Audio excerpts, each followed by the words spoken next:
મહીસાગર જિલ્લામાં વાલ્મીકી સમાજના 2 લોકોને નિરીક્ષકમાં હતા તેમ છતાં છૂટા કરી દેવામાં આવતા અને મકાન સહાયમાં બીજા અને ત્રીજા હપ્તા ન ચૂકવતા જિલ્લા કલેક્ટરને વાલ્મીકી સમાજ દ્વારા આવેદનપત્ર આપવામાં આવ્યું।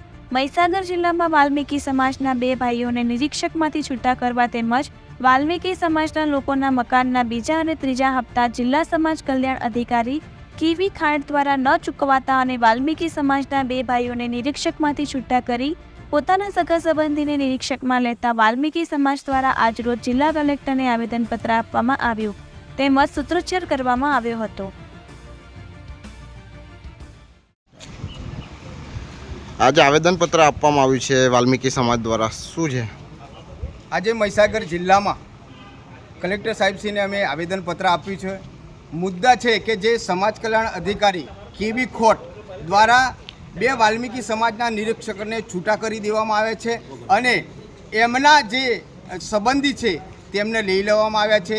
અને બીજા નંબરનો મુદ્દો છે જે મહીસાગર જિલ્લાની અંદર જે સફાઈ કામદાર આવાસ યોજનામાં જે સહાય મળી રહી છે સરકાર તરફથી, તેમાં બીજો અને ત્રીજો હપ્તો બધા હપ્તા રોકી દેવામાં આવ્યા છે। ત્રીજો પ્રશ્ન છે કે જે નિગમ દ્વારા સેફ્ટી સાધનના જે સહાય મળી રહી છે તે પણ આ લોકોએ આપવાની ના પાડી દીધી છે। તો આ 3 મુદ્દાને લઈને વારંવાર અમે આવેદનપત્ર આપવામાં આવે, તેમ છતાંય આ 2 વાલ્મીકી સમાજના જે નિરીક્ષકને છૂટા કર્યા છે તે પરત લેવામાં આવ્યા નથી। એ દુઃખ જ ભરી બાબત છે।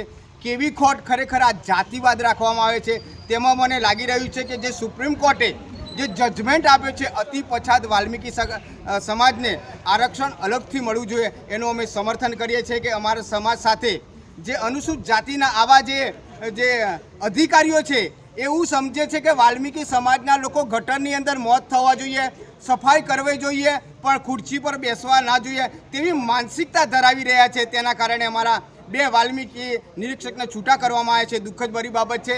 અને આજે જે અમે કલેક્ટર સાહેબશ્રીને જ્યારે આવેદનપત્ર આપવા માટે ગયા હતા ત્યારે કલેક્ટર સાહેબે મીડિયાના લોકોને તમામ બહાર કાઢવામાં આવ્યા છે, દુઃખદ ભરી બાબત છે। તો હું સરકારશ્રીને વિનંતી કરું છું કે આવા અધિકારીને તાત્કાલિક સસ્પેન્ડ કરવા જોઈએ અને અહીંથી એને રિઝાઇન કરવા જોઈએ। શું નામ છે આપનું?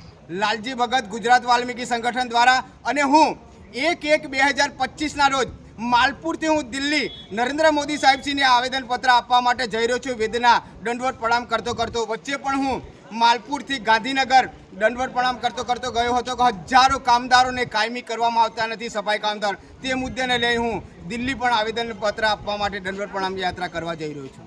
શું નામ છે આપનું? લાલજી ભગત। રિપોર્ટર વિજય જોશી, મહીસાગર।